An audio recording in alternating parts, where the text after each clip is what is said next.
Season 10 of the all-electric ABB FIA Formula E World Championship kicks off here at the Autodromo Hermanos Rodriguez in Mexico City.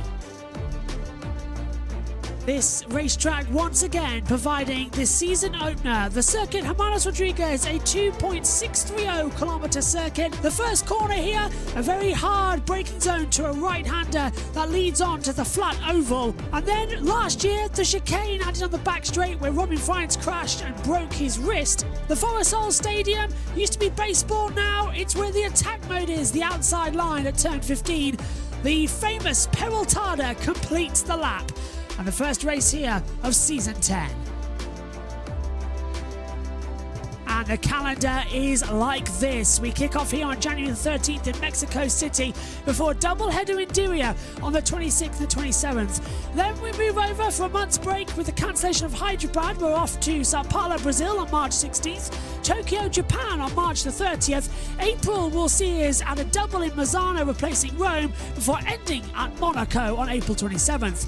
A doubleheader in Berlin on May 11th and 12th before double in the Shanghai International Circuit May 25th and 26th. Portland does the double on June 29th and 30th. And the season rounds out once again at the XL Centre in London on July 20th and 21st. A 16-round calendar in 2024.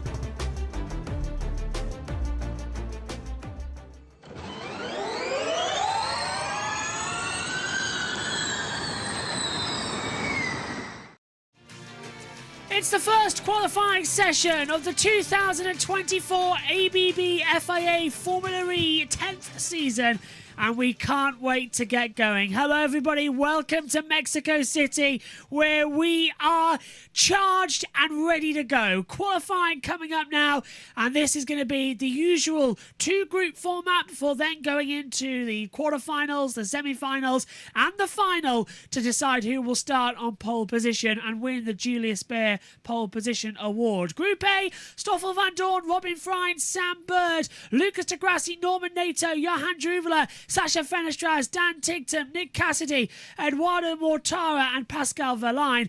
Group B, that goes in with Jake Dennis, Sergio Sete Camera, Jake Hughes, Max Gunther, Mitch Evans, Antonio Feliz da Costa, Sebastian Buemi, Nick de Vries, Oliver Rowland, Jean-Eric Verne and Nico Muller. And alongside me in the commentary box this weekend, Adam Lemridge and Ed Hunter back with us as well. Adam's been with us across all the practice sessions. Ed joining us for the first time, so we'll say good afternoon to you, Ed, and welcome to the 10th season of Formula E. It doesn't seem 5 minutes since the first race of the season. I mean, for some people, they would say it's been a long off-season, but yeah, you're right. It doesn't feel that long ago since I was actually in London watching Jake Dennis lift that trophy and Envision lift that teams championship as well. So yeah, lots of changes, lots to get stuck into. But Mexico, I think, is a brilliant season opener venue, and it's one I can actually join you for, which we can't say the same for Saudi Arabia in a few weeks' time. But anyway, yeah, I'm. It's going to be difficult to, I think it's going to be very, very difficult to beat those Jaguars. They were very, very strong and efficient in FP2. But we'll see if maybe the Porsches have done anything in between to close the gap, because I think they're probably, Jake Dennis might be the only one who can stop them in this quali session. Yeah, qualifying getting underway shortly as well. And Adam's back with us. Just looking at the McLarens. Jake Hughes already having a penalty in the race because he's had to change survival cells after his crash in practice 1. Sam Bird breaking the suspension in practice 2. Not the greatest starts for them, but apart from them, Sergio Sete Camera touching the wall, it was quite a calm second practice this morning, Adam. And everyone got a lot of crucial data to go in for the remainder of the weekend. Josh, it was a calm session. It's always a pleasure to be with you and Ed for Formula E. And it's been quite a good start to the season. Mitch Evans has been fast in the Jaguar. His teammate Nick Cassidy has been up there as well. And you cannot Sebastian Buemi. He's been strong as well. So I think this qualifying session is going to be really, really intense, and I think it'll lead up to an incredible season opener here at the Autodrome Hermanos Rodriguez in beautiful Mexico City, Mexico, here today. Josh T's with us. He's down in the pit lane for all of the reaction from race control and keep an eye across team radios and social medias as well. Josh, welcome back. Back in the pit lane for you with your role this weekend. Are you looking forward to qualifying? Yeah, well, practice is done. It's now time to get down to business group A up first, and I'm expecting a little bit more drama. And we, of course, had a couple of collisions with the wall in practice, but it's qualifying. Everybody is pushing, and we should get some faster lap times. There's Group A getting all set, ready to venture out onto the track, and shortly we'll be hearing from the drivers as well out there on the circuit, ready to fight into action. There's the qualifying groups in full on your screen right now. Ed, I think the interesting point to look out for here as well, it's an unusual qualifying system this weekend because they're having to take it whether just the drivers' numbers go to the odd and the even. So we've got 2, 4, 8, 11. They're having to take it one at a time to go into it because we've got no championship order. So this is the only weekend where there's sort of a disadvantage into which groups you go out because the track's going to improve in the second group later on. Yeah, I suppose so. I just got a bit distracted there. I think one of the fans there had a cut-out picture of Pascal Wehrlein that they were holding in front of their face. The Porsche must have been selling cheap from last year. But anyway, yeah, I agree. It's sort of the only one where we've got a kind of random quali group that's, as you say, because the championship position all sort of resets from zero, essentially, with maybe a few people moving teams and stuff, and new drivers coming in. Drivers who did half the season, like Oliver Rowland, coming back in as well.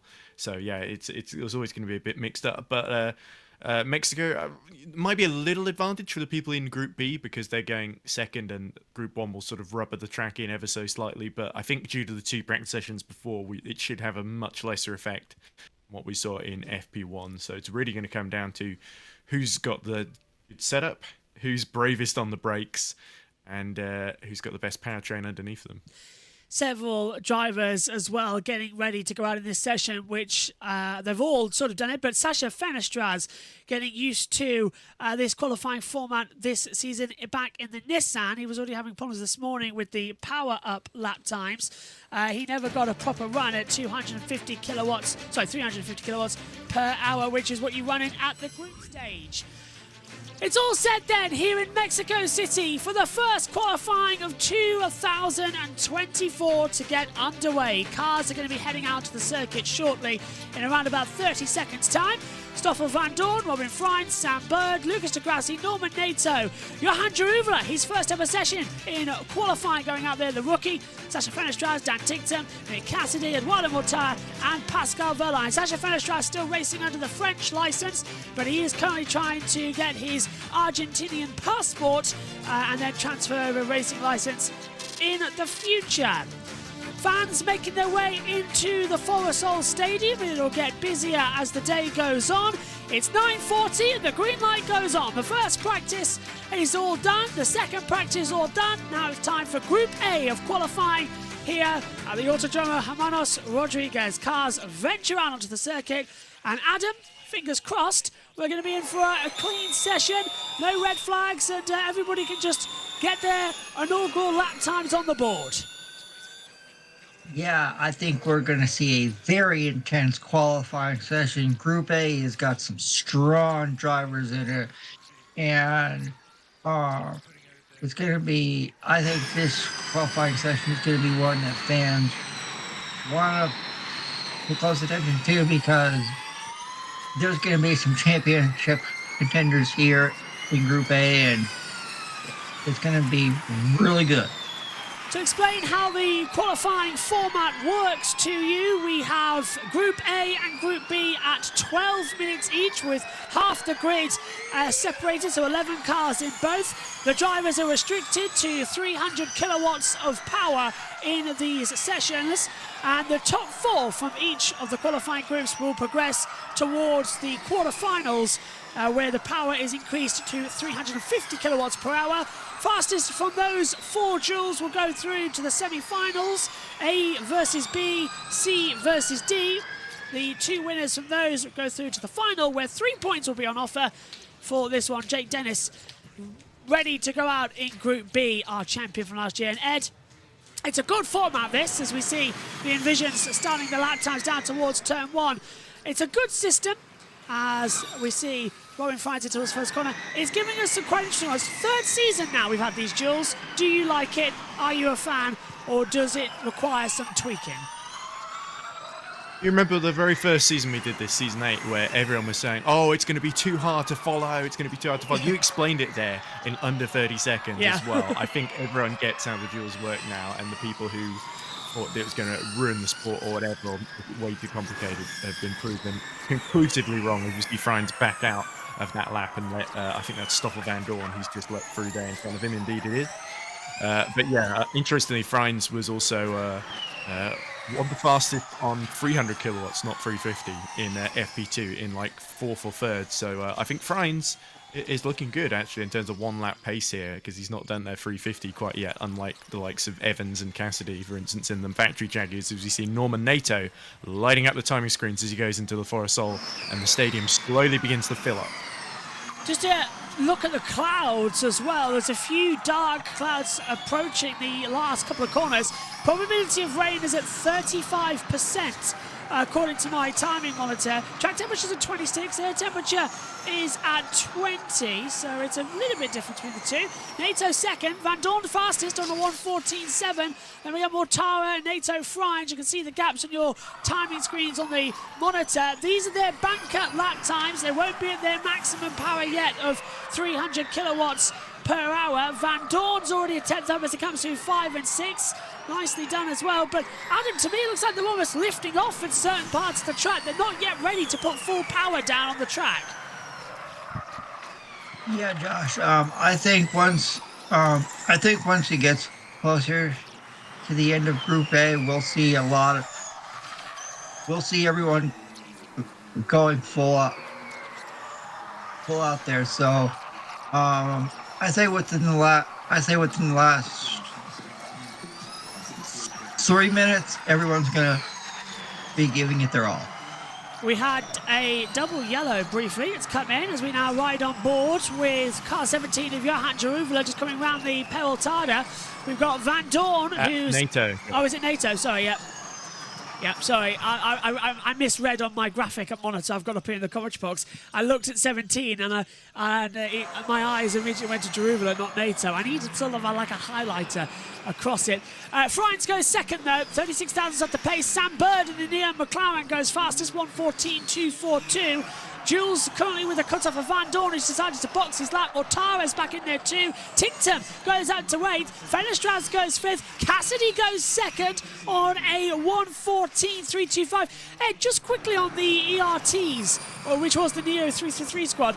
Tinctum once again proving this morning that car has got pace. But in the qualifying trim, they take a while for them to sort of just get working and get up to speed. But he was 10th fastest this morning. I think it's the consequence of what they were talking about as we have a radio message. Good job so far. Cars are finishing. Stand by on updates.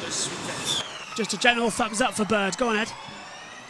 Yeah, and a nice touch by McLaren, by the way, on the top of Sam Bird and Drake Hughes' visors. There's a little tribute to Gilles de Ferran, who, of course, passed away earlier this month at the age of 56. Legendary IndyCar driver, F1 team manager, and had a big role at McLaren that sadly he never really got to fulfill because of his untimely passing. So that's great. As for ERT, Tinctum, we know he will get absolute max out of this car in quali if he can get a clean lap in and keep his temper under control, which increasingly, when he's not running at the front, his temper tends to be a little bit calmer, ironically. Only because he doesn't get as much airtime on TV, I guess, as a consequence. But yeah, it's going to be difficult for him because that car is not. We need to focus on the minimum and exit. Bird's been told to focus on the exit power there as well. Oh, is that his... who said they said too late, and was that him coming into the pits? Yeah. Because he's literally just coming to pits. They were saying his in-lap was a little too slow, or he made his call to come in too late. So here comes Verline, top of the tables in the Porsche. 1:14.208 then for Pascal Verline. Super duper job there to get it all going in. I'm not sure why Premier Sim Gaming Leagues have just gone on air for F3 round 6. I don't know what's happened there. Let's have a look at Norman Nato then. into the Forest Soul. Brushed the wall, did you see? On the entrance there into Oh, the and, 7. and at the exit, he's done it twice, you're right. 8 and 7. I wonder how many walls he's hit on this lap, but it's good enough for 4th. Adam, we saw this morning, do you remember all the tyre marks across the barrier and they're all getting ripped off? Robin Friends running over the advertising. We saw that this morning in practice too, of course. Drivers are complaining about the advertising rip-offs. Yeah, and I'll say this. Give a call to Sam Bird in the McLaren. Comes over here sorry. after Ace. I'm going to intervene because Cassidy's just been held up. Cassidy's been held up by Stoffel Van James Dorn. Bartley not happy. Okay, Pascal, box, keep pushing, box, currently P1, 300ths of a second, clear. Verline's been told to box, but Cassidy just got massively blocked by the DS Penske of Stoffel Van Dorn coming into the Peraltada. Van Dorn just completely on a slowdown lap right in the middle of the track, and that's very much bad news to get blocked right in the fast part of the track. Back to you, Adam. Yeah, I think with Sam Bird now at McLaren, I think he's going to have a strong year this year. I think he will win races and definitely be a championship contender. He did not have a good year last year, so being here, it's refreshing, and I think, to me, Tim Bird wins at least 3 races this year. That is bold, considering the Nissan Powertrain hasn't won a single race yet in this generation of Formula E, Adam. Yeah, Bird, maybe he'll have a better season. Maybe he'll get a few podiums, I think. I'm going to be more modest in my prediction. What do you make of that, Ed, with Cassidy getting blocked by Van Dorn? I only got already one replay of that, didn't we? Yeah. Looked a little unfortunate for Cassidy. Van Dorn, I just either wasn't informed or didn't react in time. But hopefully, DS Penske avoid a penalty for that, because I remember they got held up in quali here last year, and that was part of why they had such a difficult start to the season, because it started near the back of the grid, and Verne, I remember, crossed the line without a front wing because he just lost it in the middle of the race at one point, stuck behind people, got frustrated, hit the back of someone, and then just carried on. Forgot about that. It's so crazy how the year just drifts away, as drifting round turn 4 was Stoffel Van Dorn into 5-6 hairpin, the double right apex. Gets back at the back. Oh, look at that. He's matched Verline's first sector time. How great. 22.752. He has matched it to the nearest thousandth of a second of Pascal Verline. So Van Dorn properly on the mix, getting a bit squiggly coming out of 9 and 10, 11 chicane. Friends is in there too, having some issues. But Van Dorn wants his second sector as he comes into the Forest Soul. It's faster! 29.015. He is up by a tenth. So this is more than a tenth, 0.188. Ryan's even faster though, Josh. 2 Look at that tenths. 2 temp.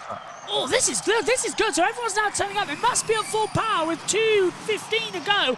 They must be a much higher 300 kilowatts. Here comes Van Dorn. Out towards the line then. Friends is fighting the car. The mini box on the left-hand side. Van Dorn 3 tenths faster. He's 360 faster. Friends is all over the place. And he's 16 thousandths faster. What can Degrassi do? He's off the track as he goes 6th fastest. He misses out in the Alps. Here's Tickton into the last corner. Fast in sector 2. Can he break his way out from last? Only goes 9th across the line. And Fenestras kicks out Sam Bird. Fenestras up to 3rd. Mortara goes 7th. As across the line, Bird is the word. He's P3. Norman Nato goes 3rd.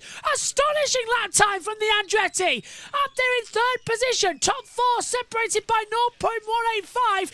It's Friends, though, who has the top. 113.832. Storming session so far. And there's still more to come. Yeah, 90 seconds to go, and Verline Cassidy, neither of them looking like they'll make it in, which is the big shock here, Josh. Can't believe it, Adam, as well. These are the biggest ones to come through. Verline not going through. Here's my championship prediction. He's not going through. Mortara struggling in 8th. Cassidy, as you say, as well, Ed, in the Jaguar in trouble. And Still got a lap to go, though. yeah, the traffic's a bit much. They're coming through Forest Soul. What do you think, Adam? Who do you think is going to be the big shocker leaving us? Nick Cassidy. Oh. Because he is called, if you guys remember, that's my pick to win the World Championship this year, and up to 7th. And I said to myself, I think we would see a 113 lap, and I was right. So could we see a 1 minute 12-second lap once we get Whoa. into the quarterfinals, semifinals, and the final? I think it's doable. I think it's doable as well. We've got an extra 50 kilowatts of power to go through. This is Pascal Wehrlein under the attack with Sasha Fenestras just ahead of him. And as Wehrlein just couldn't get through, he tried to overtake on the cooldown lap. Instant between Van Dorn and Cassidy has been noted by the stewards as we take a look at Robin Freins really throwing the car into 9, 10 and 11 chicane, into the Forest Soul then, down at turn 12. Looping back around, the checkered flag is out. Sam Bird has gone into fourth position, but we've got a yellow flag. There's somebody off in the 9-10 chicane. It's gone green, so track is now clear, but somebody brought out the yellow flag. So Bird stayed in fourth position. He is going to have to hope he gets through to the duels.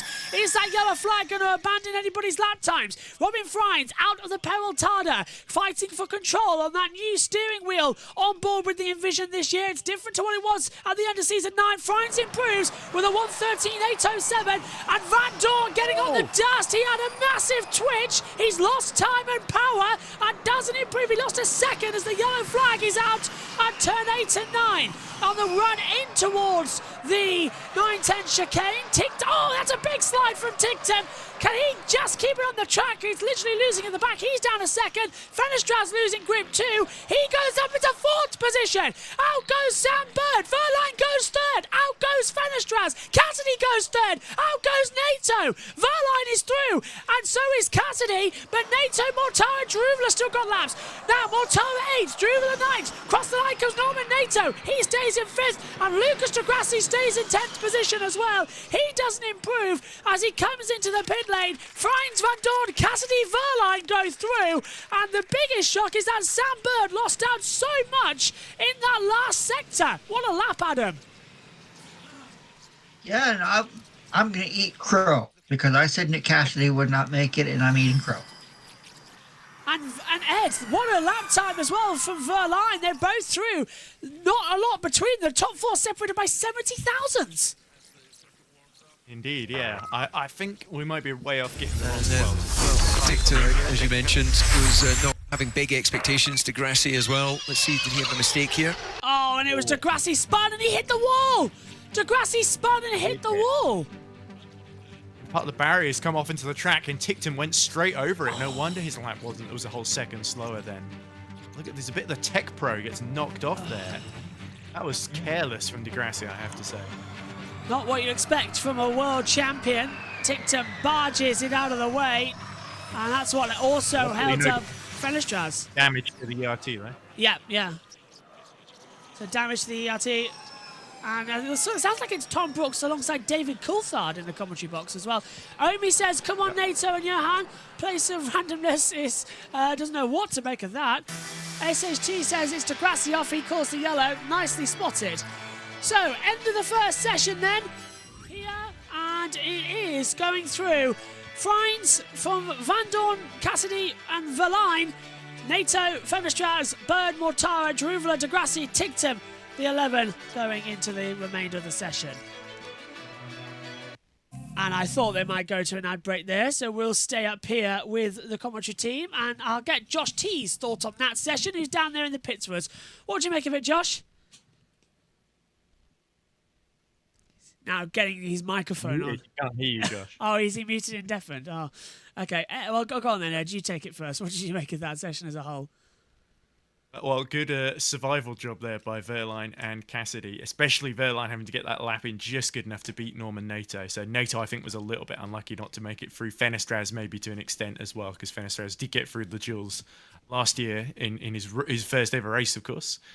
And the Bird, probably the biggest story, because he had those good earlier runs, but once everyone went up to full power, the McLaren didn't quite have enough in there, or Bird maybe was leaving a little bit of time on the table. But still, I thought also decent performance as a rookie from Druvela to be a couple of places up from last. I think he was 8th or 9th in that session, so just around about ahead of De Grassi, I think, in the act. So I think to be only 6 tenths off the pace, that's not bad for a rookie who's not had anywhere near as much experience as everyone else and has been driving Formula 2 for the past couple of seasons. But of course, we'll have to see how Gunther does in the Sister Maserati in the next session. But a good start, I think. And Friends, of course, was my pick to win the championship, so I'm not too disappointed with him topping the session there. And I suppose, Adam, as well, as you said, biggest shot was Bird, Mortara too.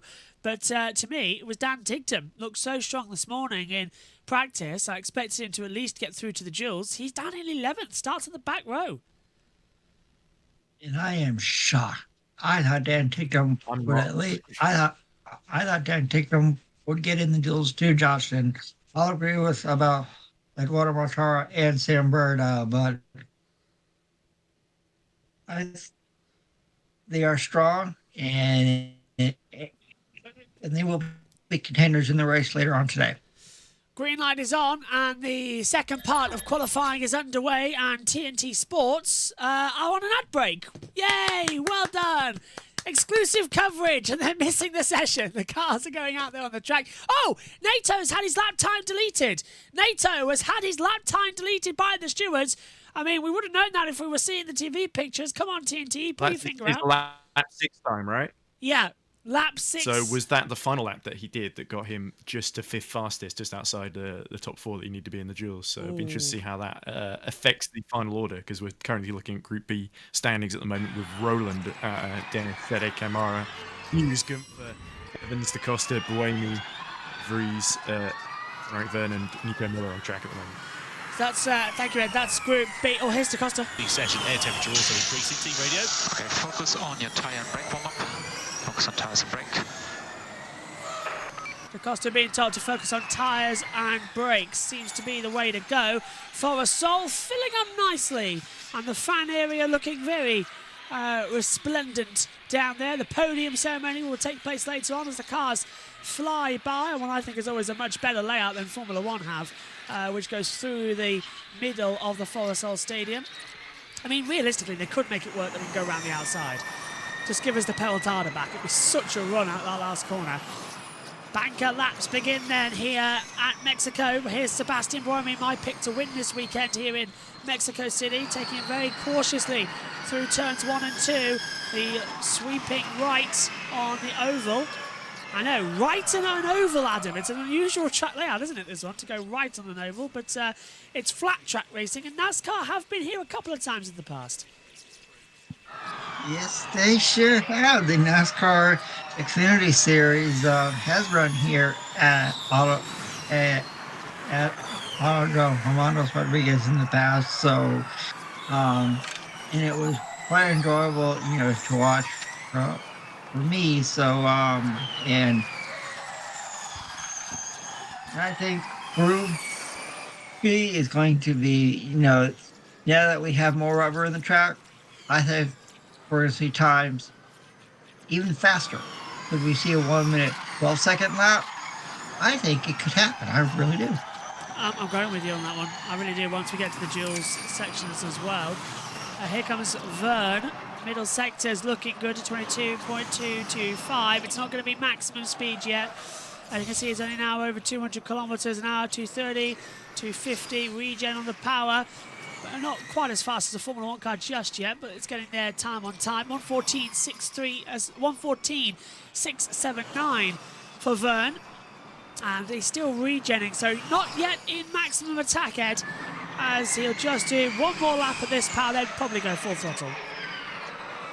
Yeah, he's starting to inch in towards 300 kilowatts, but it's at 350 that's the max. Also interesting on the right, on those onboard shots, they are showing a percentage of how much usable energy is left in the battery as well. So that's going to become very relevant come the race, not so much for quali, because they've got more than enough in this session. So at the moment, we've got Sete Camera, Buemi, Dennis, De Vries, Evans, Muller and Da Costa outside of the outside the drop zone for the duels. But we have got to have the more powerful lap times. There's Vern, there's Gunther. They are 1-2 together on the track. They're coming in to the Forasol 1-2 together. And just behind them as well, circulating, is car 16 of Sebastian Buemi. And coming in with car 5 for Jake Hughes. We get the 22 coming in with Oliver Rowland. Then we get the 3 of Sergio Sete Kamara. And here comes now across the line Vern. Oh, he's in the pit lane. Gunther pits too. So they've done their opening, and then they're not going to finish off that second lap time. Surprising, really. Boemi will. Boemi goes top. 1:14.349. Gets it in by 3/10. Hughes 1:14.218. They do choose to do the second lap. So does Rowland. He takes it up with a 1:14.218. Sete Camera 1:14.140. Jake Dennis, our world champion for season 9, goes fastest. 1:13.926. He's 2/10 faster. He was flashing magenta, so he was at full power. As Evans goes second fastest on a 1:13.948. 22,000 separating them. Vern, Gunther and De Vries decided not to set another lap time. De Vries, though, Ed, he is 16 seconds off the pace. He did not. I thought he might have done a second lap, but he's on a 1:38.22. I imagine that's either not at full power or he's had to miss a chicane or something and slow right down. So I don't think that's a representative time from De Vries, but it's not surprising to see them Hindra struggling so much, because we know that's a team that's at the beginning of one of Frederic Bertrand's 3-year program where they're completely having to restructure the team. We know they've split with ZF and are looking for a new sort of powertrain partner for season 11, or potentially to manufacture their own. Is the other thing that we've heard. So we know they're sort of stuck with what they've got from last season because of the homologation, and it's a similar story for ERT with the Neo 333 powertrain essentially they were using last year. So their hardware, it's not the most efficient, and they're having to sort of make the best of it. But anyway, we'll have to see if De Vries can get himself off from the very back of the table, because he's got some very competitive people, including, of course, Nico Muller. You'd think would be the easy target with the same powertrain, but he's been really excelling. End of last season, beginning of this season in free practice as well. He's been able to get some good lap times out of that act. He was even in the duels in London. So Muller, he might be able to get quite close here. I would say 6th, 7th might be the top end, but that act's capable. He's going to try as much as he can as well, isn't he, Adam, as well, just to make sure that nothing's left for chance out there. But my goodness me, is this turning into a quite unusual and not shocking, but fantastic qualifying session, as everyone's just trying to go out there and gain more time. Yeah, and it looks like my pick to win, Jake Dennis, is looking strong, and hopefully that'll turn into a race win later on today. So we just adjusted one of the timing monitors, so it's not so bad for you back at home, because it's 16 seconds and it wasn't adjusted to come into it. Tyres getting changed on Jake Dennis. I don't suppose Josh T's back with us, is he, in the pit lane? Hello. Hello. What did you make of session A then, and what are you making of session B? Yeah, it was a good session. Hopefully all of my mic's good. I've put my old sound mixer in the loop of the new sound, so hopefully it will give me more opportunities. We'll see. Gunther just starting a lap time, but yeah, Look at good him weaving session. on the straight there as well, Josh T. Yeah, quite a lot of weaving, and an eventful end to session A. I was able to catch that at the chicane. Out onto the track then, coming the Jaguars. And that's going to be... Well, very bright. It looks like he's going into heaven there. The mid-heavens, if you hope. He's got a few years off. Mitch Evans heading towards the line. Coming into it. Let's have a look then. My predictions for the 4 drivers in Thrills from Group B, says SHT.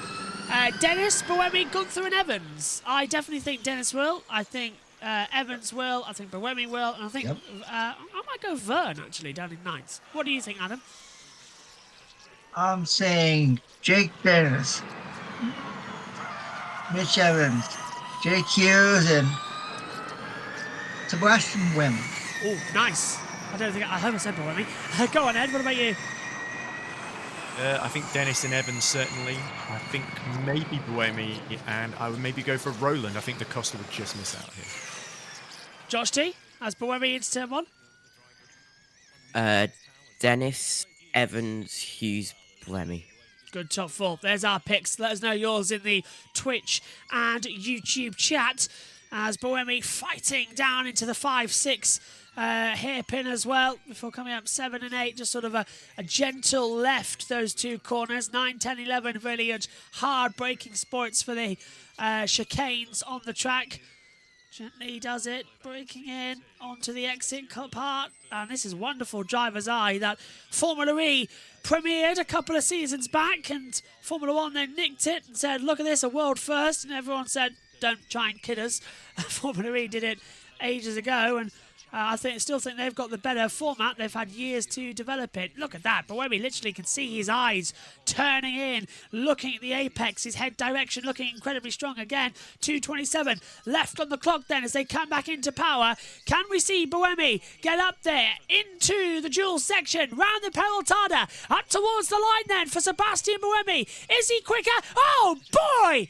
It's a 1:13.841. He goes fastest by a tenth of a second. Here comes across the line. What about Gunther? Gunther, 10th and a half. 1:13.691. Gunther goes fastest. Buemi second. Here comes Jean-Eric Verne sliding. Verne second. He's 20 thousandths off the pace of Buemi. What about Muller? Muller goes fourth. We've got Maserati, Penske, and Vision out in there at the moment. De Vries 11th. And the Season 8 World Champion stays in 11th place. Hughes goes second. Out goes Muller. Buemi is in the test in fourth.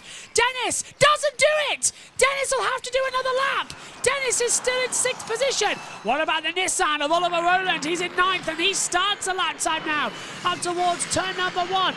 They're not having the biggest look as we thought it was. With 1 minute 25 to go, it's Gunther, Hughes, Verne and Buemi. Very good lap by Maxi Gunther there. And Hughes wasn't too far behind either. But yeah, Verne arriving sideways into Peraltada there. And there's a shot there at the Maserati team principal, which I believe is the CEO, which is Jose Aznar Patella, looking very, very nervous indeed in his sort of acting team principal role. There's no official team principal role as we look at. That looks like Acosta trying to get out of everyone's way. And then he's going side by side with Jake Dennis into the chicane. Just about leaving enough space for the both of them. And Evans is on a lap time too. Dennis was on too. While we're looking at an aerial picture, I don't know, because Evans nearly taken out half the field. There's a McLaren in the way there of Jake Hughes. It's a very messy middle section. The entire field are congested in the Forest-Sol as Evans is 32 thousandths up on Buemi's time, but cannot get inside to actually have a push. He's been heavily congested. James Barkley, the team principal at Jaguar TCS, is watching on. There's more traffic coming through with Jean-Eric Verne, and he's going to block Evans right in the middle of the Peraltada. Evans goes third, but he got blocked by several cars. 10 seconds left on the clock. We're on board with Antonio Felix da Costa as he comes out of the last corner. 3 seconds left on the clock. He will get another lap time in, and now the battle is on. Did Dennis cross the line in time? I don't think he did. Where is Jake Dennis? There he is. He did. Dennis did make it through. He's the last one to cross the line, but blimey, Ed, this is getting very chaotic. Yeah, there was not much in it at all for Jake Dennis there, and it's a bit of a difference to the first session, wasn't it, where we had everyone going to the pits and then come out on track at the end at exactly the same time. Gunther, though, still looking good and going even faster, but so is Antonio Felix da Costa. And so is Jake Dennis, fastest of all in the first sector at 22.414. Here comes Max Gunther then out of the last corner. What can he do in the Maserati? It started off Gen 3 in the preseason testing fast. It failed to deliver last year. It's fastest at the moment in Group B. 1:13. Oh, it's the end. So is the track getting quicker? Is it getting slower out there? Is the traffic causing problems? Da Costa's been held up. Buemi's gone third. Oh, and then massively held up. As what's happened to Jake Dennis? That was Rowling getting out of the way there. He did about as good a job as he could have, I think. And Jake Dennis is 3 seconds off. He's backed off. Jake Dennis, our champion, will not get through to the duels. He will start down in 14th at best. Here comes Da Costa on the back of the grid. Cross the line. Da Costa doesn't make it through either. Neither did Cedric Cameron. Neither did De Vries. Rowland's backed out of it too. Dennis is also shouting all of it. Verne's missed out. And I don't think Rowland's going to do it. No, that's it. Gunther, Hughes, Buemi, Evans goes through. The biggest shocks, Verne didn't get through. Dennis didn't get through. Da Costa didn't get through. And what happened there? The traffic in the last sector was unbelievable. Do not believe it. I am shocked Jake Dennis did not get in, because that was one of my picks, and I'm at a loss for words right now. must have been held up, like you say, Josh. And Nico Muller, who I said, oh, he'd be looking at P6, P7. Look where he is, exactly in P6. Only 2 tenths off of Gunther's time as well. I think fabulous quality from Nico Muller, but like you say, the big scalps, Dennis DaCosta and maybe Verne as well. Here's a replay, Josh. So this is down to turns 5 and 6 for Jake Dennis. Is he going to lose? Oh, he lost on his own at the braking. He late braking. That The rear cost him brakes there. big time. Almost a little bit like one of them was almost touching the grass. He got a bit too far on the outside there. So that's Dennis's qualifying done. He is down in 7th position. Now, the 4s and 4s make it together for the top 8. So at best, Dennis will either start 13th or 14th on the grid. So not where you want to see the world champion. Hopefully he might get bumped up a couple of places going forward. Here's the final Group B session results. It's Max Gunther, 1:13.691 from Jake Hughes in 2nd. Sebastian Buemi is 3rd. Mitch Evans takes it through 4th. And the last of the duels, separated by just 82 thousandths of a second. Jean-Eric Verne is 5th. Nico Muller 6th. Jake Dennis is 7th. Antonio Felix DaCosta 8th. Sergio Santa Camara is 9th. Oliver Rowland 10th. And Nick De Vries down in 11th position. SHT says Hughes has done it again for McLaren as well as Gunther for Maserati. Muller splits Verne and Dennis. H asking the YouTube chat, is Roku working for any US users? I don't know how to watch this yet. Roku should be working for the CBS broadcast. Yes, it is. It is working. I will confirm it is working. Yeah, Adam's over there in the States for us, so he can 100% confirm that over there. So there's Group B. We'll open up the live blog and just get everything set. Josh T, what did you make at the end of that qualifying session? Traffic. Add a little bit more traffic with some traffic as a cherry on the top. Yeah, it was absolutely chaotic. Surprising that Jake Dennis didn't make it through. The champion from last year, as you said, will start 13th or 14th, but we do have 1 or 2 grid penalties, and we may have 1 or 2 more from this qualifying session as well, so we will see a little bit later on how Jake Dennis does. Yes, these penalties are like 1 grid position penalties as well due to the, what was it, an incorrect procedure in the red flags yesterday when the drivers didn't stop in the pit lane. So I think it's Cassidy, Van Dorn's got 1 as well. And actually as well, some of the teams are fined £1,000 and the FIA actually mistakenly left their bank details on one of the documents as well of how to pay them. So if anybody fancies sending the FIA some money, all you've got to do is go find the first FIA document of the weekend, and you can do it. Ed, do you fancy some of that? Handy for billing invoices, yeah. as well. Oh, that's true. I didn't think of that. I'm starting to regret picking Jake Dennis to win earlier. I wish I'd gone for Mitch Evans instead now. But hey, maybe the race things will turn around. That Porsche does tend to go a little bit better in the race than qualifying, or even though Jake Dennis did get on the front row last year here. So yeah, we'll have to see. But in terms of the drivers that have made it to the duels, I think Frines, Buemi, Evans, Cassidy, we all expected all 4 of those guys in, but I don't think many people were expecting. I'm hearing myself echoing a little bit, Josh. Sorry. Hopefully everything's okay now. Looks Sounds to be, good. yeah. It's just the Right, internet. anyway. I think Hughes, 2nd year in a row in Mexico that he's got into the duels, so he will be happy with that. I think Nissan will be very disappointed not to have either car in, because I think they had the pace to get in, and Roland really particularly got kind of held up there. He probably got the worst of it because he had to back off to let DaCosta through.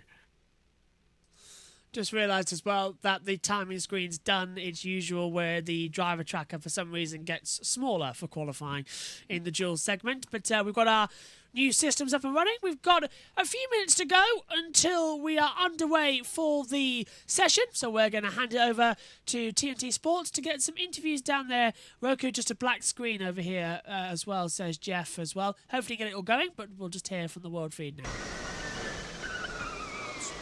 I think Jaman's got someone down the pit lane. Well, there's plenty for us to get our teeth into there, Karun. Let's just do a full roundup, shall we? We'll look at Group A first before we look at Group B. We've got the standings to look at. How do you see it? Well, Robin Friends, great to see him on top in his first session back with the Envision team. He had a tough year last year with Abt, and he'll be very happy with that. Stoffel Van Dorn, very strong as well. Qualifying was their weakness last year, so I'm pleased to see that he was able to deliver that lap. Nick Cassidy and Pascal Wehrlein, less of a surprise. I think we expected to see them up there. Sam Bird, I think, out of that group will be a bit disappointed. Van Dorn got away with it. We saw at the last corner he had a massive slide and a big moment there, and lost a load of time on his final lap. In the end, he got through anyway. But I think this is something worth pointing out, because drivers, when we get to the duels, will still have to watch out. It is so dusty. If you even get a few inches off the racing line, Lucas de Grassi had an issue on his final lap there and caused a yellow flag. Now that was a problem for him, but as we're about to see, it also created a problem for some other drivers, including Dan Ticktum. So de Grassi lost the back end of the car, hit the barrier. Now that bit of barrier has landed up in the middle of the track. Unfortunately for Dan Ticktum, who we're riding on board with, he comes along here, and as he comes around the corner, bang. So that ruined his final effort. So yeah, that was the sort of standout moments from Group A. Yeah, I mean, well, it was, I think you mentioned as well, it was Robin Friend's first top qualifying finish since 2022. Confidence, that must breed confidence for him going into the quarterfinals. It will do, but I think it's a different ball game. On pole last year, Robin changes Friends. here really make a difference, and you've got to deliver under that one lap pressure. Oh, I think so. With the higher power mode. But Yeah, you're Berlin, right, it will give him the confidence that he's got the car balance underneath him to deliver the lap. All right, well, before we have a look at the Group B standings, let's go and see where Nikki is. I think she's at the McLaren garage. Well, Ian James, we had a chat yesterday after, obviously, the accident, but the team clearly worked really hard. They've given him a fantastic car today, and now he's quickest in Group B. Yeah, phenomenal effort by the team, as always. It's one of those things when you see that accident, and it wasn't a huge amount of damage, but it was enough that we had to change the chassis. So that's a tall order at any point over the weekend. But no, the team did a great job to get it back out there. Struggled a little bit in FP2, but again, some good, solid work by the engineers to find the right setup. This seems to be a track that Jake seems to do really well at. Yeah, it was strong here last year, actually. I didn't know whether that was kind of the rookie kind of magic coming through, but no, it's really, really pleasing to see him do well here again. And Sam as well was definitely, I think, on track to go through to the duels. We made a mistake. We missed the timing by 1 second to cross the finish line, which meant his last lap was out. Now, knowing Sam, he's going to be frustrated by that. You know what, I've just had a chat with him and he was absolutely brilliant. I think he said, listen, we need to review it afterwards, but he was super complimentary again about the work that the engineers have done. Feels that they've given him a great car, so let's see what he can do in the race. Excellent. Well, that is good to hear. Good luck for the rest of qualifying. Thanks so much, Ian James.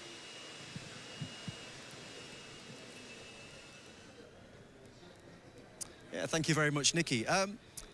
It's an interesting one with the McLaren team, wasn't it? I mean, you mentioned Sam Bird, but Hughes, I mean, notoriously, I mean, it was his rookie season last year, granted, but always seems to be very quick in qualifying. Yeah, really, really strong qualifier. I think, he was a standout, obviously, in Group B, but we had some disappointments there, JJ. Let's go into Jake Dennis, reigning champion, and he's ended up 7th on the grid, because as he came round this long right-hand corner, watch his hands on the wheel here, and you just see there, seesawing of the wheel, has a moment of oversteer, and really, what he wants to be doing with the racing line is well, go back a little bit, because it's, he's completely missed the apex there. So where should he be? Well, as we come around this frame, I played forward, and at this point, he is aiming to get around there. Not necessarily on that curve, just slightly wide of the curve.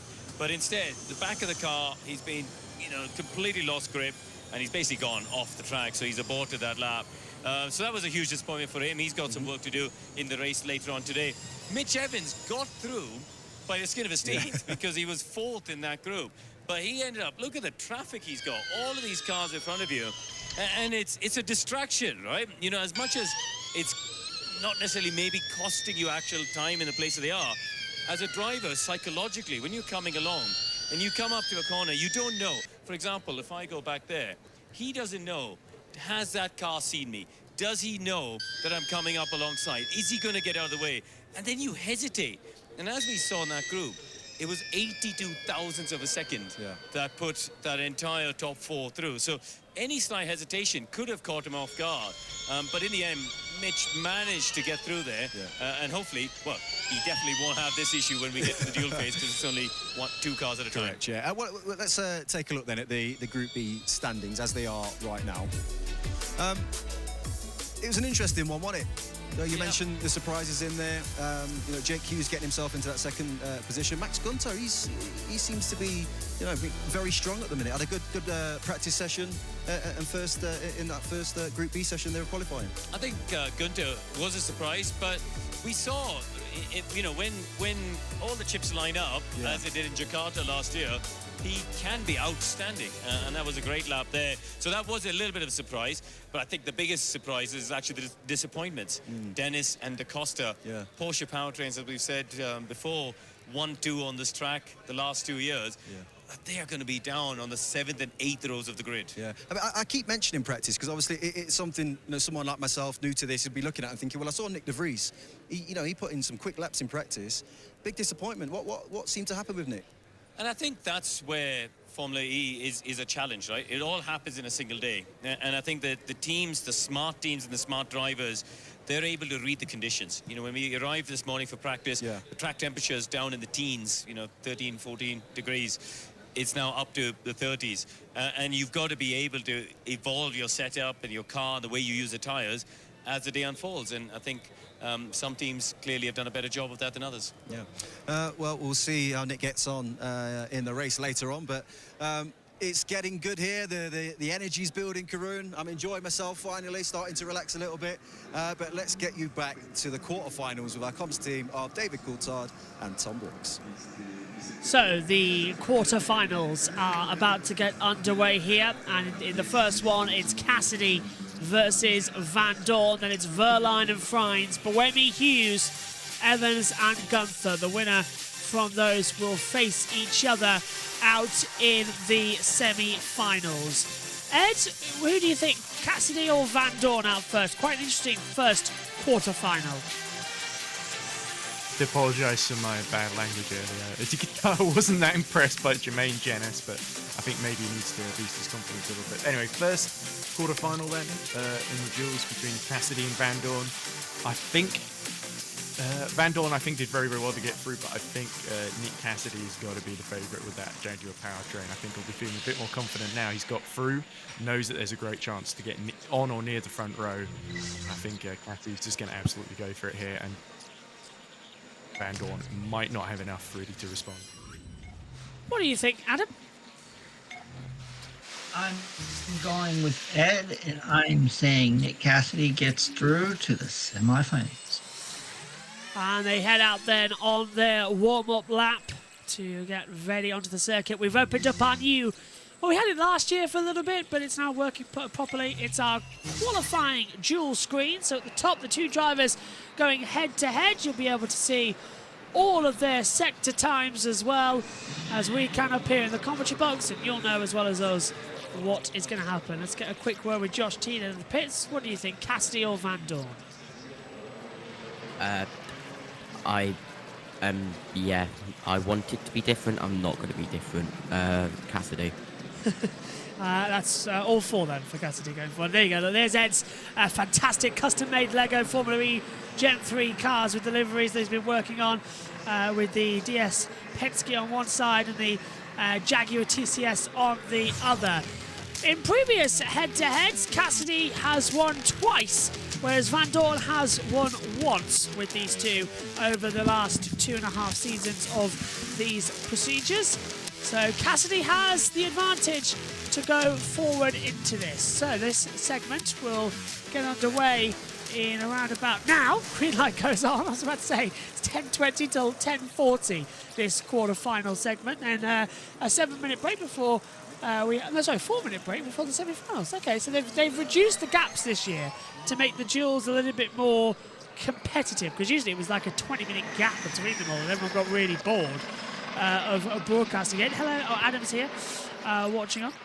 That's you, Adam, just tweeting in the chat. I've just seen it pop up on the thing. Hello. Yeah. SHG says, I'm going for Cassidy. Kappa as well says, Is that Mia Crotonado 2022? Hello, welcome. First time chatter. Hello, welcome to the channel. Welcome to the chaos that is the watch alongs on JB Motorsport, but we love every single second of it. Look at that. Look at the expression of the DS Penske engineer, head in hand. That's not a good sign, is it? They want to get out of here as soon as possible. They do not. It looked to me like Van Dorn was weaving it and he almost hit the wall at sort of turn 5, and maybe that was what that was reacting to. And James Barkley's laughing. That's on thing in the pit lane as well. Jaguarity principle laughing. Whereas we're seeing DS Penske head in hand, almost like we are going to get beat so bad here. There is Jay Penske with his trademark Ray-Ban sunglasses on as well. The Tom Cruise wannabe, will he be Top Gun in this first quarter-final? Green light and away we go. Here in Mexico City, down to turn 1 comes Nick Cassidy, almost off the track, just trying to get the braking on, rear locking slightly, makes it in, gets back in the power. Remember, we're now up to 350 kilowatts of power per driver.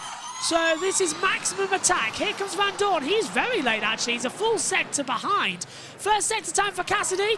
It's a 22.478. So that's the first one on the board for him. You can see it appearing on the top of our monitors as he comes down towards the braking zone. Cassidy into the 9-10 and into the Forest Sol. Van Dorn. Oh, he's down. 22.588. So yeah, Van Dorn not winning this one at all. He's made a mess of it already in the hairpin. So it's not great already, unfortunately, Adam. It looks like this is going to go Cassidy's way quite quick. Yes, that's right, Josh. And I think Nick Cassidy's got a good shot to get on the podium later on today here in Mexico City. Out of the last corner then, Cassidy up towards the line, and his lap time delivered is a 1:13.826. And Van Dorn is half a second back. Second sector at 29.4 compared to a 28.9. Really bad from Van Dorn. He made a mistake at turn 5-6. It cost him all the way around. He will not be going through. And it ends there. Cassidy through. Final sector, though. 2.5 techs down. 1:14.088. What did you make of that, Yeah, it was the start of the lap. Van Dorn just couldn't really recover from that. Put himself on the back foot, and he sort of extends that Later on one team coming. radio. But, yeah. But where did I lose? We're through. Well done. Yep, so Cassidy's gone through. For Van Dorn, though, to make sure that he qualifies as high as possible, even though he doesn't get through from this fuel, because that time will be compared to the other dual losers as well. But yeah, Nick Cassidy looking to get onto the second row there. Pascal Wehrlein versus Robin Freins now, and the previous head-to-heads only once, and it was Pascal Wehrlein who came out ahead of Robin Freins as well as they come out now in the last corner. Wehrlein takes the green flag, and away we go on this quarter-final 2. Now, fingers crossed they're going to be... Yeah, there you go. There's Robin Freins and on the Lego cars. Love that you've got those. I'm not at all jealous. Don't have the Porsche's purple Moab livery, sadly, but off we go. Wehrlein first, then Freins. Is he going well into turn 3? Little touch of the curb. A bit gentle on the power for Wehrlein. Here comes Freins, already sliding it out. He was almost losing it across the line. Into the hairpin. First sector for Wehrlein. 22.494. Is Freins anywhere near that in the first mini sector? No! What's happened to Robin Freins? He's 1 second off. Freins is 1.2 off. What on earth has happened? Yes, he went off at 1. Where is he? First sector 23.7. Well, I'm shocked. I can't believe it. That's Wehrlein can literally just coast. Well, out there he's catching, but got too big a gap now. That's Wehrlein's for sure. 2 seconds off the pace now, according to our timing monitor sitting out middle sector. So Robin Freins in the Envision has thrown it away. I want to see a replay as to how. We were focusing on Wehrlein's lap. Wehrlein 1:13.492. Almost wasted, isn't it, on Freins? What do you think, Adam? That was an impressive lap from Pascal Wehrlein, and I want to see what happened to Robin Freins myself, because he was fast in both practices, and I thought he would at least get to the semis, but he's got work to do. Here we go. 2 seconds off. This is it, down turn 1. Oh, it was a mistake at 1. He just ran wide, got on the grass and touched the barrier, Ed. Oh, just about kept it out of the wall as well, but that was literally, he just outbraked himself and he was trying to avoid the wall at the apex. And that was what caught out Jake Hughes. He did the same thing with disastrous consequences yesterday in free practice 1. So good save from Robin, but will not have helped his confidence. But crucially, not the end of the world. He could still recover from where he ends up in the top 8. But yeah, Pascal Wehrlein, that's certainly going to help him. He's a winner here before, remember. So he'll be hoping to challenge Nick Cassidy in the semi-finals. So, Boemi versus Hughes next up. They've faced each other twice before, and it's equal on the duels. 1 apiece. So who's going to fight them here? As Boemi starts a lap down towards the first corner. Doesn't hit the grass this time. Takes it in nicely. Clips the curve. Oh, little touch on the grass, but he's A-OK. Hughes will start his lap time shortly. He's done it. In fact, Hughes is a lot closer to Boemi than any other group stages so far. You usually have to stay around about 20 seconds difference, and Hughes is already fastest in the first mini sector. Now, first sector for Boemi is a 22.599. What's it going to be for Jake Hughes as he comes up? He's faster! 22.272. Oh, look how wide he is, though, at turn 5, Josh. Oh, in that 3/10 could have literally just been thrown away in that little sector. What can we see? Into the forest soul for Boemi. He's going to have to really hook it back. Second sector, it's a 28.866. Boemi is back ahead by 39 thousandths of a second. This is going to be a very close duel as Hughes comes into the forest soul. What's the middle sector? It's a 29.198. There is 5 thousandths of a second between these two in the duels. Boemi, he completes his lap time out of the last corner of the Peraltada. It is a 1 minute 13.444. Hughes is ahead by 61 thousandths of a second into the Peraltada. The McLaren's twitching a little bit under the acceleration. He's dropped to 10th across the line, and Boemi wins out. It's a 113.617 for Hughes. A 10th between them, and Boemi is through. Oh, fantastic duel there, but I think Hughes threw that one away, Josh. Adam? Yeah, I'll agree with what Ed said. That was a fantastic duel, and Josh, you picked Sebastian Boemi to win here today, and you got a lot of confidence, my friend. Team radio. Good job. We're through. Nice work. Good job. Nice. Let's go. Boemi likes it. HS managed to find a stream for the session. Keep our commentary on and just watch the pictures. That's what we're here for. We're here for alternative commentary, and if you can't watch the race at all, we'll give you all the data we possibly can. Right, Evans versus Gunther face each other twice before in duels, and just like the last one, it's 1 apiece. Green light for Mitch Evans as he heads down towards turn number 1 in the Jaguar TCS. Hard on the brakes, no regen of power in this one, so you've got to control it. Clips the grass, but James Barkley is looking a little bit more worried in this one, but so far so good as Gunther starts a lap down towards the first corner as well. So there's 17 or so seconds between them. No, it is a full 21.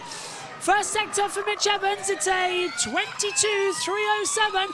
Gunther takes the first corner okay, but he's got a little bit of less power ahead on the acceleration. He's lost out, he's down 2 tenths already.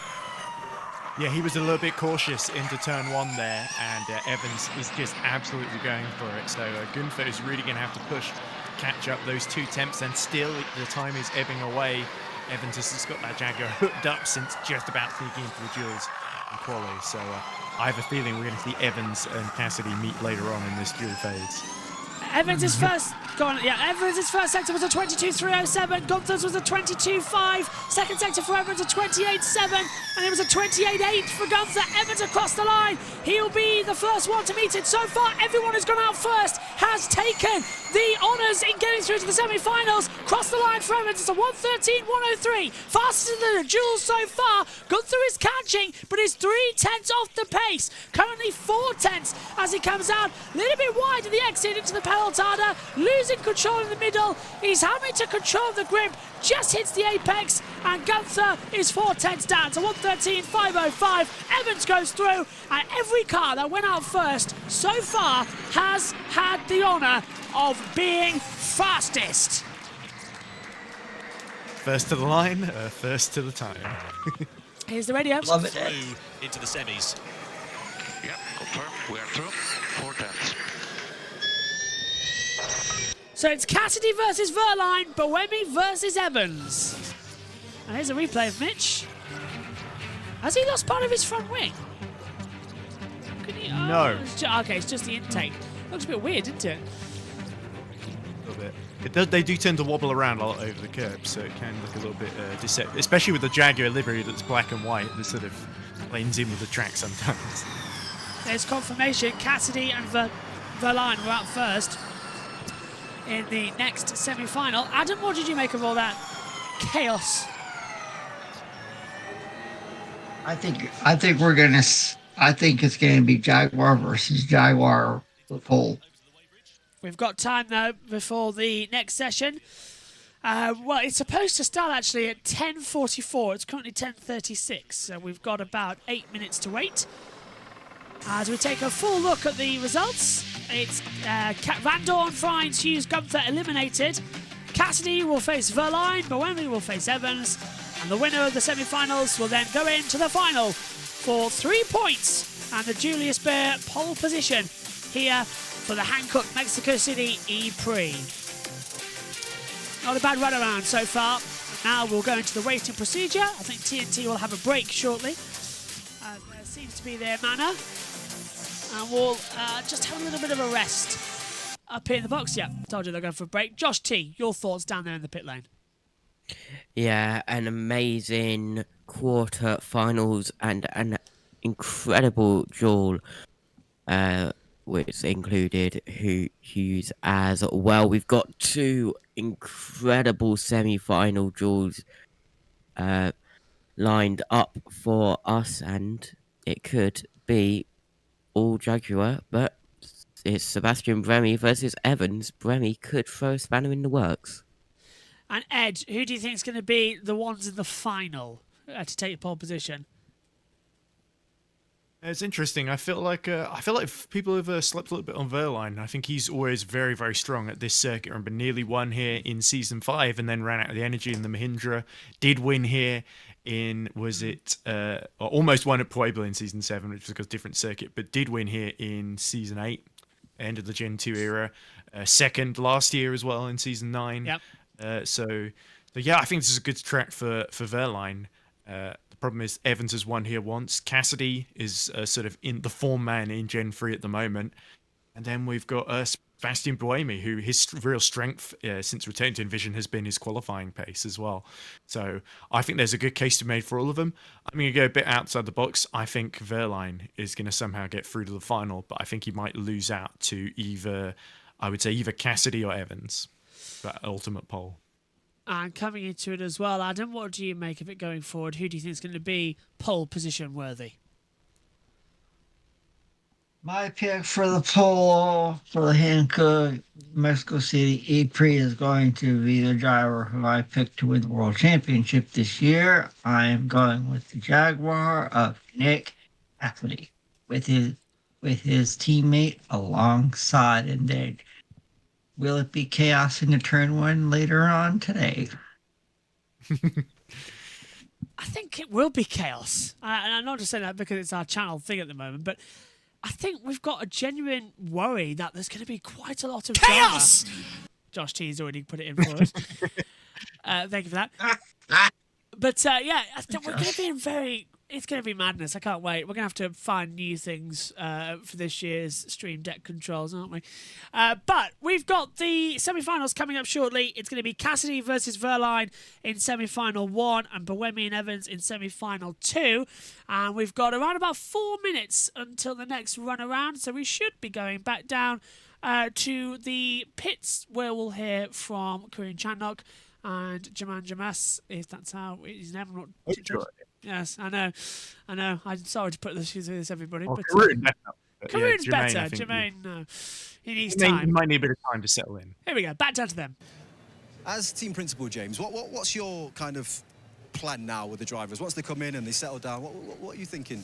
Well, I mean, if you haven't made it through, you know, you're going through everything, planning the race already, you switch your mindset instantly to race performance. I mean, as we're saying for Jake, you know, now he's got it all to play for in the race. He's got to make up a huge amount of positions. Yeah. I mean, he's starting, you know, he was 7th in his group, so he's going to be starting 15th, 16th. So big challenge ahead of him. The one thing we haven't mentioned, of course, is that Cassidy and Evans have got a grid penalty. They will have a one-place grid penalty, as will Stoffel Van Dorn, who's obviously been knocked out already. So, you know, neither of those drivers can start on pole position.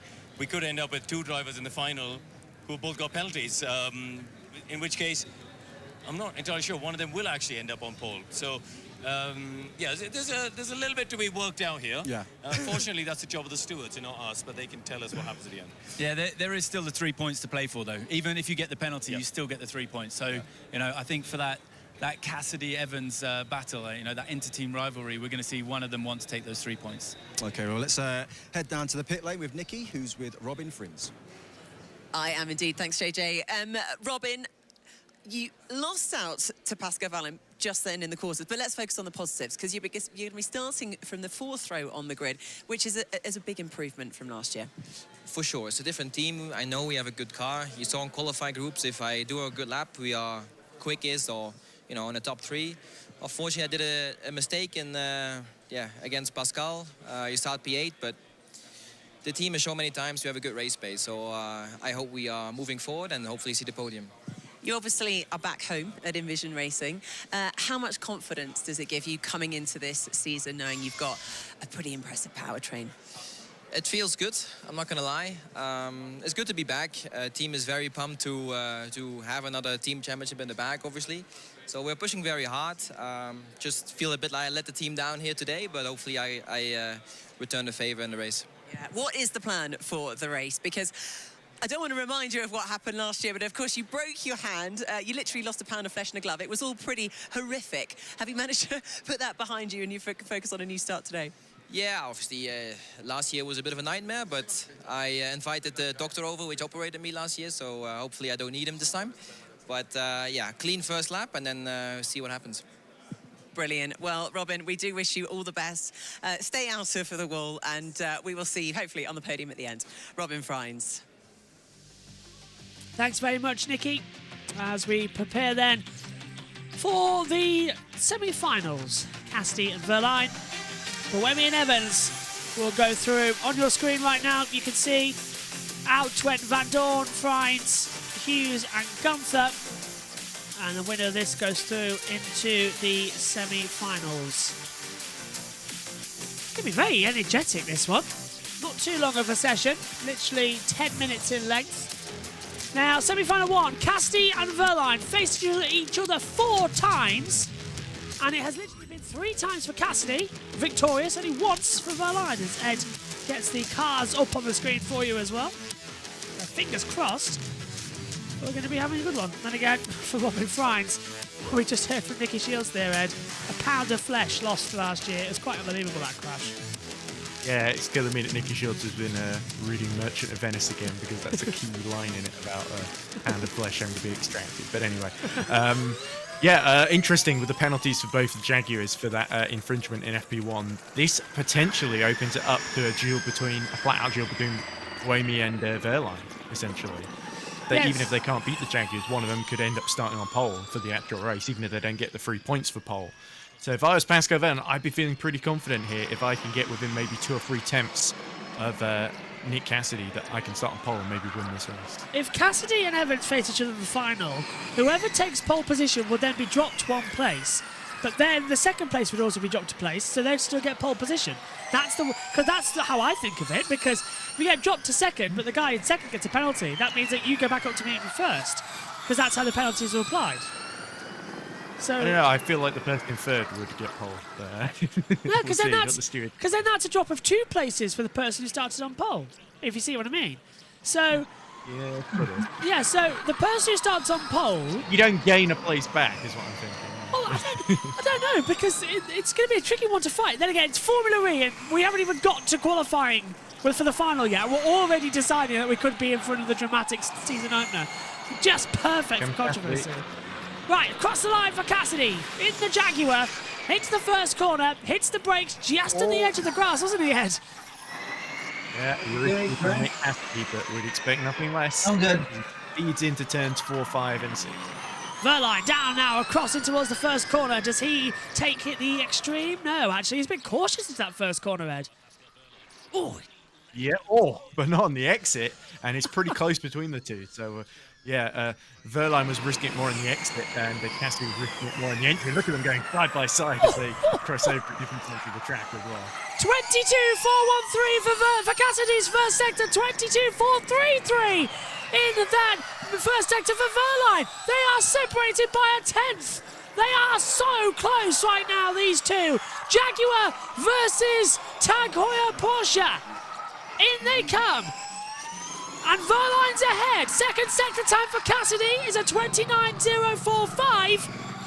Verline takes it with a 28.858. So, is it going to be the first time in this duel that the guy who goes out second is faster? Backing off here. Yeah, Cassidy's backed out 1:13.5.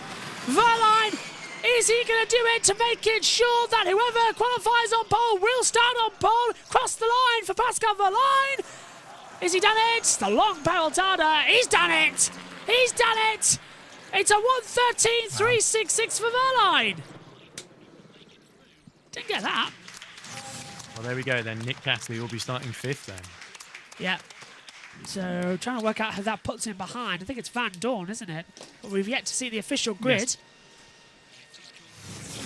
That mess is going to pop up after the race. After qualifying, we'll stay on air and wait till the entire grid pops up. Adam, what did you make of that session? Well, I 2 thought it seconds. would. Okay, good job, mate. Good job, mate. Made it through. Just your That'll be a relief. outlap pace based on it. Go on, Adam. I thought that would be closer than what we initially thought. And here we go with semifinal number 2, especially with Envision Racing against Mitch Evans from Jaguar TCS, and Evans had it 3-1 in duels. So between them, and I think we're going to see a much closer semi-final than what we saw. Evans nearly in the wall. Evans nearly put it in the wall of the exit turn one. He was sliding like crazy. First exit for Buemi. It's a 22.358. What's the time for Evans? Oh, but Buemi's sliding too. What's it for Evans? Oh, it's a 22.433. 75 thousandths of a second between them at the moment as they continue on the power. This is looking very close, Ed. I can't call this one, actually. Well, they've got the same powertrain, don't they? So this is all down to the drivers and how the teams have set up these particular cars. And look at this, Buemi starting to extend his advantage ever so slightly. If both the Jaguars are knocked down to the second row, that would be a big, big shot. Second sector for Buemi is a 28.961.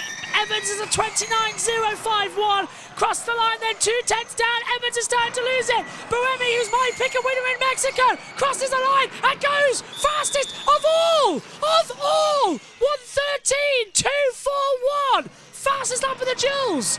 Here comes Evans. Surely he can't do anything, and he doesn't. 1:13.581.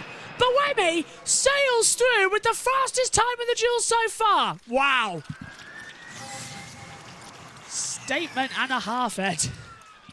Well, that means it's Buemi versus Pascal Verline. And ahead of the going into this quality, but great job by both drivers. Come on, guys! Buemi's happy. I'm happy. And Barkley's not happy. No, he's fallen asleep, doesn't he? Somebody give him an electrocattle pod, please. Wasn't there one race we saw where they were having loads of Coca-Cola or something in the background? Yeah, there was something, wasn't there? Yeah. Brazil, I think it was. Yeah, where they won eventually. Yes, yeah, but the Sao Paulo race, yeah. That chaotic last lap where 3-1 just about went. Adam, final Verline versus Buemi. Second row completely changes though with penalties. That could either give it to Van Dorn, Fry, Hughes or Gunther depending on what it is, but it is going to be Verline versus Buemi in the final. Who do you think is going to win out? Western Buemi. I'm going for that. Oh, I've said it since Wednesday. So no, since Tuesday, since we recorded the podcast. What about you, Ed?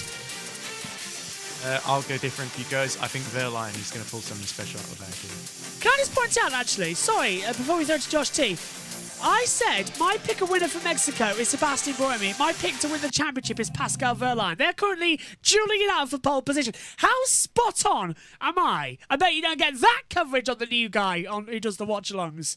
No, we know what we're... Oh, you mean Kira? Yeah, we know what we're talking about. He might be having a great stream. Yeah, well, we know what we're talking about here. He's only doing the race, I think. We've got more experience, yes, but I think it's generally good for Formula E as a community just to have more people streaming it. Regardless, yeah, that's definitely official good. One. But yeah, but we can have some healthy maybe competition. There'll be less swearing in that stream against the presenters. We can have some healthy competition, then. That's what we always like to see. All respect and love each other, but we've still got some friendly competition going out there. Right, Josh T, what about you? What do you think is going to happen in the final? Yeah, it was a good semi-final, and we will have to see what happens in the final, and it could be Verline, but it also could be Buemi. I'm going to go for Buemi. So 3 for Buemi, 1 for... everyone else, why don't you, Josh? Yeah, you've got 1. You're literally solo for Verline. But I've got him for the world title, so it's all looking good. Why is the link on the official channel not working? For which one? I think he means the YouTube one. And that's, I assume he's trying to watch from the UK or another country that has like pay TV rights. I don't know, yeah. For, sorry, Julia. I don't know what's happening with the official link over there. We'll hopefully get it sorted. But Formula E is in a bit of a mess at the moment with broadcasters. So that's why we were doing it anyway. We've been doing it for about 3-4 years now. So I know I've done it since 2014. So yeah, it was a real bad sign. I looked at the FP1 comments on it, and all of them were criticising the move to TNT. There were people like, I used to watch Formula E with my dad, and now I can't watch it anymore because we can't afford TNT because of the cost of living crisis. It's such a common thing. And I get the sense that Jeff Dodds will be saying, oh, well, loads of people have TNT already, so this will expose us to new people. I feel like it's a very out-of-touch idea that people think that, Formula 1 went to pay TV and it was fine, so Formula E will be fine as well. And, Formula E just doesn't have the same built-in audience. It's niche people like us, I'm afraid. So, not that Formula E cares about us, of course. Well, not me, anyway. Well, certainly not me at the moment. Look, they gave the job to a new guy who had done only Formula 1 streams and wasn't that great. Omi's laughing at the moment. I can hear. He does a lot of sim racing stuff, to be fair. Sim racing, yes, but only a couple of real life races. We, however, have done everything going out there. But give it to the new guy. Okay, we do too much, Josh. Is my takeaway from that. Anyway, we're coming back from the break. Yeah, right. We'll hand over to the world feed now, which isn't as better as us. Still with you guys. That's enough slate in the broadcast. Let's throw it back down to them. You're hearing Pascal Verline's lap. A couple minutes away or so from this duel taking place. Now, from a driving perspective, DC, you've gone out, you've blitzed the quarters, you've blitzed the semis, you're in for the fight for pole position. What's going through your mind? At this stage, you've got as much information, you've got more information than everyone else, than anyone else who's made it through than the final two. So you're confident, you know the car, it's track evolution, temperature's still going up, track temp up at 32.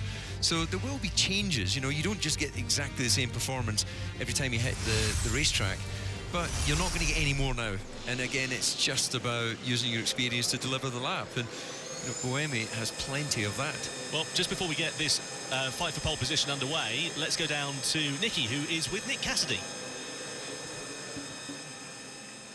So, of course, one driver everyone's talking about this weekend is Nick Cassidy in a Jaguar TCS. That's your first qualifying in the Jag car. How was it? Yeah, it wasn't easy. I think actually I haven't been very comfortable this weekend. I'm struggling a bit. Still some new things that we're getting used to, even though, new team, same car, a few little changes. And I think overall, I'm pretty happy with this result, considering I'm sure that we can only get stronger. I mean, this is your best qualifying position here at this track, so that's got to be a positive, but obviously always disappointing not getting through to the final. Tricky one. Yeah, no, I've got to be happy. Like P3, it's... I wasn't a P3 car this morning or yesterday. Somehow we've got a result out of it, and like you say, it hasn't been a good track for me, so yeah, it's all good. Excellent. Nick Cassidy, get off the race. Thanks very much. Well, thanks, Nikki. Thanks, Nick, as well. Don't forget, of course, about the Formula E Predictor. Scan that QR code and predict who you think is going to take pole position out of Sebastian Buemi and Nick Cassidy. Sebastian Buemi and Pascal Wehrlein, I should say. Rather, I've got Buemi on the mind. I've got Nick Cassidy on the mind, rather, I should say, after hearing from him just a few moments ago. Here is Pascal Wehrlein then, just about to emerge from the Porsche garage. Let's see what the German driver is going to be able to do. Tension is in the air. The fight for pole is about to begin. Just having another look at some stats, actually. Sebastian Buemi has never previously started higher than third in Mexico City, so this will be his best qualifying of the circuit here. And given that Sebastian Buemi has been in Formula E for, well, since basically the inception, hasn't he? Since season 1. It's certainly no mean feat. Let's see what he is going to be able to do. It's fast and furious, isn't it? The build-up to race day, between practice so early in the morning, and if you're in all of the parts of qualifying, which is clearly what you want to do, you never really get your heart rate below 100 probably the whole time. That's the thing, isn't it? It really does come thick and fast, and it does often lead to mistakes coming through, drivers pushing on and trying to maximise the potential of the car and the circuit. But the difficulty with that is if you do make an error, you do send it into the wall or something along the lines of that, you haven't got a lot of time to go and rebuild the car or make any sort of changes, really. Yeah, a lot of pressure on every element of the team. So Pascal. So we're all set to go then. Ed's holding up the cars exactly where we need to see them, because it is going to be Wehrlein versus Buemi. Buemi on the top, Wehrlein on the bottom, closest to us on the screen. I love those cars. I really want some up in the comment box. Instructions to make your own. Yeah, you do actually need to send me them. Although we could do a build along stream, might be fun. Oh, that's a great idea. Yeah, we can do it on the chill zone as well on our new stuff. Or do a podcast or Twitch. On Pascal. Yeah. That's great. Although we'll have to have a bottle. Hold out. Yeah, we'll have to have a bottle of vodka with it, I think, though. Because they've never faced each other in the final before. They never have, no. Pascal Wehrlein They've faced each other at all, according to this, so this is the first time. Josh. Yes, go on, Josh T. Well, on the 1st of March, you've got the Lego... About who doesn't make a mistake. I will give you the countdown to the light, and then I leave you alone. Wait for the lights. Okay. Go on then, Josh T. Don't mess it up now, Pascal. And the light goes green now. Yeah, on the 1st of March, the McLaren Formula E car's being released. Technic one, you mean, yes. The Lego Technic one, yes. I'm going to cut out the neon stickers so they say Nemo. Love that Nemo. Place the E and the M around. I got a McLaren for Christmas, actually. A remote-controlled MCL 37, I think, and a fantastic car. This just so great, so unexpected as well. My family friend gave it to us. Thank you very much as well to Karen and Trevor for that one. Fantastic present, fantastic, and it's going to be. We want a shelf up in the comms box so we can have them all on, so I can look at them and take them off and play with them during the races and all that one. Just, I find it helpful to remember who's in what car. And, yes, yeah. And also for this, so we can do the duels. It's especially helpful for the duels. Maybe the starting grid, if I can change between drivers really quickly. I can do the teammates next to each other on the front, whatever. Wait for the podium, then. That's always fun. Here we go, then. Final time. Who's it going to be? Pascal Wehrlein starts his lap time as he heads down towards the first corner. Sebastian Buemi's just behind. I really hope they're not going to do that annoying thing where they hold up the images. They're not. Well, it's Nachos out in the grandstand with the hats on there. Now it's all time to see who's going to be the cheesiest. Into the first corner, Verline gets it through nicely. First sector time looking good. Buemi starts a lap time as well, down towards the first corner. Now, Verline with the first sector time coming through.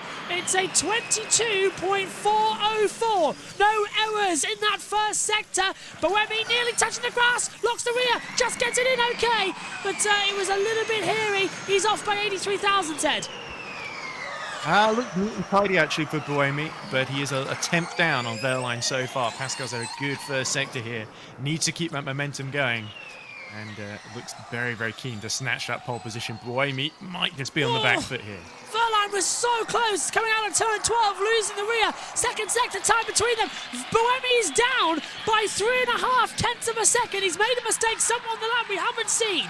It looks like we are going to get Pascal Verline to take the first pole position of season 10 of ABB FIA Formula E out of the Peraltada. Pole position, waits, and 3 points on the board. Pascal Verline takes provisional P1 113.298. Can Sebastian Buemi do anything about it in the Envision? Into the Peraltada, controlling maximum speed, maximum power, hasn't thrown it away just yet. He's closing to the line. 2 tenths, it's not enough. The championship lead and the first pole of the year goes to Pascal Verline. A 113.298. And he takes the lead in the championship. 3 points going into race 1. Let me just get my book out and check a mark in the Edward was right column. First of the year. The practice sessions Right. and delivered when it really counted. Position, mate. Really good job. 3 tenths clear. 3 tenths clear. Mega job. So focus on your procedure. In lap. Da Costa watching on. Okay, Ed, you can have this one, but I'll have the race with Buemi, and I'll have the championship with Verline. And I'll have somehow Jake Dennis getting through to win the race from 14th on the grid, and Robin Fryne somehow winning the championship. This is going to be a crazy year. Adam, what did you make of that one? This is going to be, I'll agree, that's going to be a crazy year. And I also said Jake Dennis was going to win today. So he can do it. He does will take a little time. Time waits, yeah. What a job from Pascal Verline taking the early championship lead. I mean, I think he's going to finish. Reserve driver as That's well. unreal. Experienced race driver. No, it was 5. It was 5. He went long at 5. I think because he set sector. Just hoping to get a bit of team radio there from Verline, but we're The Porsche garage. yeah, that's weird. I thought we were going to have some radio, but we ended up hearing Roger Griffiths as well with going out there as well. So That was very confusing because we had Coulthard speaking over the team radio to Verline, Yeah. and we had Roger Griffiths talking to look like Florian Modlinger there, the Porsche team principal, I think CEO. it was got confusing as that's the weighbridge for Verline, so he's being weighed. He's on pole position. Well, the grid's going to be definitely a little bit different to what we saw with the Jaguars and Van Dorn and Jake Hughes giving those minor penalties, aren't they? So other than that, yeah, it's definitely going to be, the front row is going to be the same, but behind it's kind of anyone's guess at the moment. I think we'll usually the grid is popped in on this timing screen that we have, so it's ready. So we'll prepare to see that pop in shortly. Let's check in now with what the commentators thought with Tom Brooks and David Coulthard. this afternoon in the Hankook Mexico City E-Prix. The fans flocking into the grandstands, and their eyes and their attention will now be focused on who is going to be crowned as the victor for the first race of the season. You can see the fan village down there as well. The Forest-Sol will be line of beam with fans. Some of them cheering on this man here, taking the first pole position of the season, Pascal Verline, 29 years of age. Very close to coming to title contention for season 9. Let's see whether he is going to be able to convert it to the first victory of the season in a few hours' time. Sebastian Buemi just exiting his Envision as well. Not a bad result there for Sebastian Buemi. I think he'll be delighted with that in the Envision. And of course, it's all about the race. It's all well and good taking pole position. Of course, 3 points on the board now for Pascal Wehrlein, the first points of the season to be scored. But there are more points on offer for racing here this afternoon, so I'm sure that that will be the main focus of the teams and the drivers. But nonetheless, a good bit of glory for the Tag Heuer Porsche team with their special province livery on this weekend as well. We'll find out on the 25th of January what that's all about, and we'll be hearing from Pascal Wehrlein in a couple of moments' time. We're down there talking to Nicky, finding out exactly what he has to say after securing that pole position in quite brilliant fashion here in Mexico. It's going to be hugely exciting. It's actually getting a lot hotter in terms of the air temperature, just up to about 23 degrees air temperature as well. Anyway, let's head down then to Nicky, who is with our pole sitter, Pascal Wehrlein, taking the first pole position of the season. Pascal Wehrlein, huge congratulations there. Your 4th career pole and your first in the Gen 3 car. Yeah, thank you very much. Was a very cool session. We changed the car actually quite a lot since free practice this morning, and it worked out. So yeah, very happy with the qualifying today. Our best qualifying so far with the Gen 3 car, and yeah, now we need to optimize the race as well. We've obviously seen brilliant performance from you here in the past. This is setting you up for a brilliant season 10. Well, it's always good to kick off the season like this. We know usually we are strong in Mexico, so yeah, nothing is for granted for the next couple of races. But for today's qualifying, we can be super happy, and I think what we did in the off-season worked out pretty well. Well, congratulations. I would now like to introduce Mark Fowler, the market head for Mexico Bank Julius Baer, to present you with the Julius Baer Pole Position Trophy.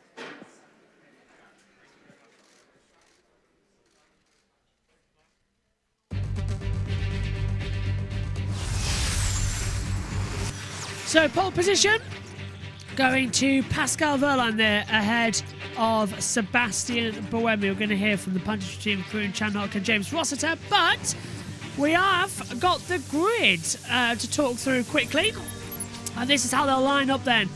For the race later on, it's Pascal Wehrlein on pole position, followed by Sebastian Buemi. And then it's Max Gunther, Nick Cassidy, Mitch Evans rounds out the top 5. And then it's Jake Hughes, Robin Freins, Stoffel Van Dorn, Sacha Fenestraz and Jean-Eric Verne rounds out the top 10. Sam Bird's 11th, and Nico Muller 12th, Norman Nato's 13th, Jake Dennis 14th, Eduardo Mortara takes 15th. There's Da Costa, Jaruvula, Sete Camara, De Grassi, Roland, Tinctum and De Vries. Back to Nicky. Start from the front row. Pretty impressive.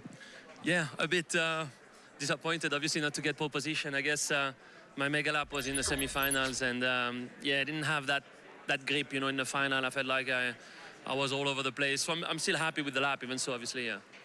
What are your expectations for the race? Can you keep up the pace and match the Porsche powertrain? I mean, we've shown last year that we were there in the races. Maybe I was not as good as Nick or Mitch, so hopefully, you know, I worked hard enough in the winter to make a step. We will see, I guess. You know, it's one of those races where obviously slipstreaming and managing the energy will be key. It's maybe a bit more difficult to pass here as it is in some of the other circuits, so we'll do the best we can. Who do you think your biggest challenge is going to be? I think both Jags and Pascal, obviously. Brilliant. We look forward to the fight. Thanks very much, Sebastian Buemi.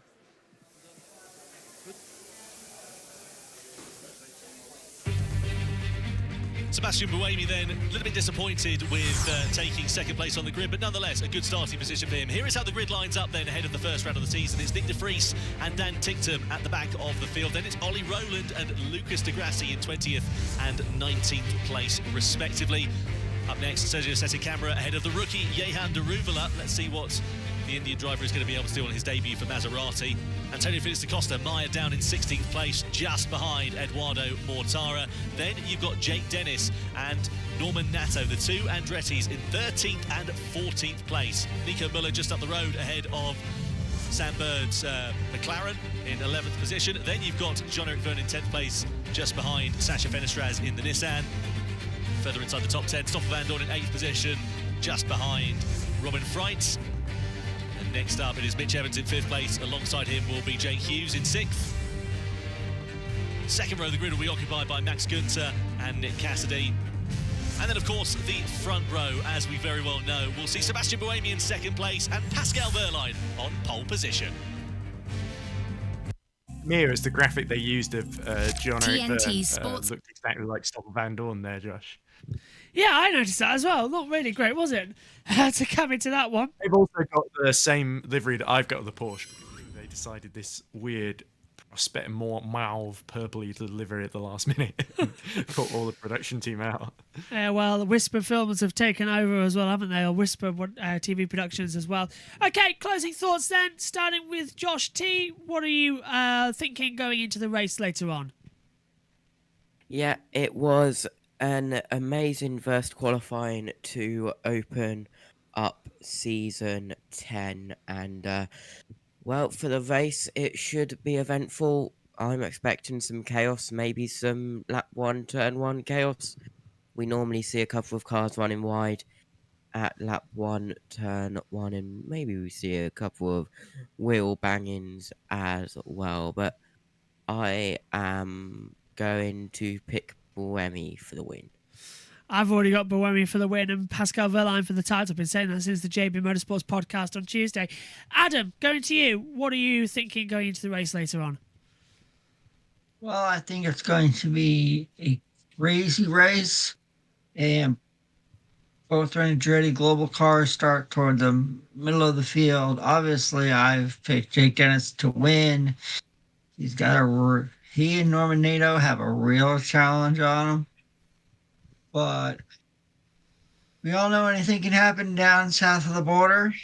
So I'm looking forward, to seeing how everyone hopefully will mind their P's and Q's. And it'll be a clean, safe race later on today. And still hoping that Jake Dennis finds a way to get the job done and wins the season opener. It's going to be absolutely great. Dennis, of course, down in 14th place. Ed, you're agreeing with Adam that he's going to try and win the race, but what's your personal thoughts going into the race? Well, I think it's going to come down to a Porsche versus Jaguar powertrain battle. I think that's really going to be the big story here. I definitely think Jake Dennis, if he can survive the first lap, will finish quite high in the points. I would say top 5, top 4 maybe maximum, depending on how crazy things get. I have a feeling up front, Pascal Wehrlein, if he can just beat Buemi away at the start, is going to try and just control things from the front and just sort of... I think we're going to see a lot of slipstreaming each other to try and save energy here and there. But with the high altitude, I don't think it's going to be too big. And I think really you're going to see Pascal Wehrlein try and disappear into the distance in a few hours' time. A few hours' time is when we're on. We're on here at 7:30 GMT for the race over there. So that's in 2 hours and 15 minutes' time. You can join me alongside Adam and Ed and Josh T down in the pit lane. Thanks very much for your company. We'll have to get some water after that one and some food. We'll see you later. Take care. Bye-bye.